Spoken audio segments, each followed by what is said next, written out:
In the Know with AD North Commander Colonel Tom Magnus. Colonel Magnus here. We're at the National Maintenance Facility, really downtown Kabul, about a $14 million project plugged into about the postage stamp size project. I'm here with two of the superstars of the Corps of Engineers. I got the Assistant Secretary of the Army for Civil Works, the Honorable Joe Ellen Darcy, and on my right I got the 52nd Chief of Engineers, General Van. First of all, ma'am, I'll start with you. You had an opportunity to talk to the minister about power and water here in this country. What were your discussions, and what do you see the role for the Army Corps as far as some of those big water projects? He said he likes the Corps because they know how to build things. And he said he likes the Corps because they know how to get things done, especially big things. We're doing some small projects with them now and about to do some larger ones, and he said he wants to continue that and continue the partnership that we've established and continue to bring those projects home in his lifetime.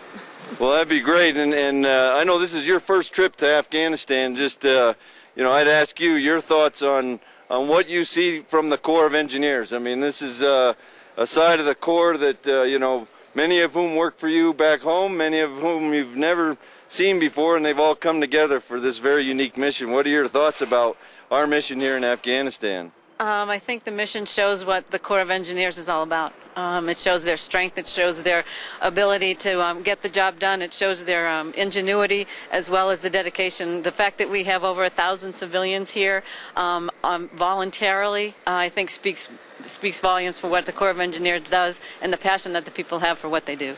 Well, ma'am, I thank you for your leadership of the civil works side of our organization and your donation of about half of those 1,000 civilians to let them come over here and do work with us for as long as we can keep them in this mission. Chief, we last had you here, I think, about August, so now it's been 4 or 5 months. Your thoughts on how we're progressing? I mean, what do you think? Are we making progress over here? Absolutely, Tom. I think, going to the commando facility and now at this maintenance facility, to me, it's like a dream that's coming alive. And you see the amount of placement every day. And as we've talked, this isn't just about writing a contract. This is where it's happening, where you actually see this water tank and you see the maintenance facilities. The other part that I've been so impressed with today is the building capacity part. Right. As we went to Kabul University, we see what the dream might be for building engineers. And it's very exciting to me, and thanks for the great work you and the district do. It's the same kind of thing that you talk about really back home about building your bench. You had a great, I think, relationship between building the bench for what we're doing with our civilians, but building capacity and what kind of bench we're trying to build here in Afghanistan. This is, I guess, your final lap through.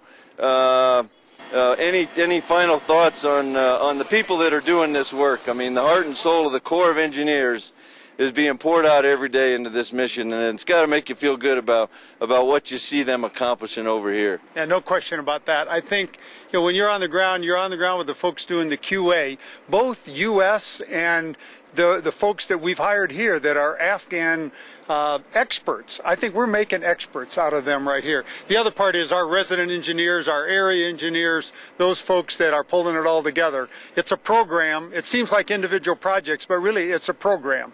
And so my congratulations, hats off go to all of them. Well, sir, thanks for your words. Thanks for your leadership, and to both of you.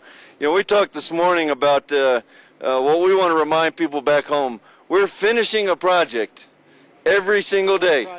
One project every day. And I think people back home who are watching this to understand that we are making progress, that we really are getting things accomplished over here.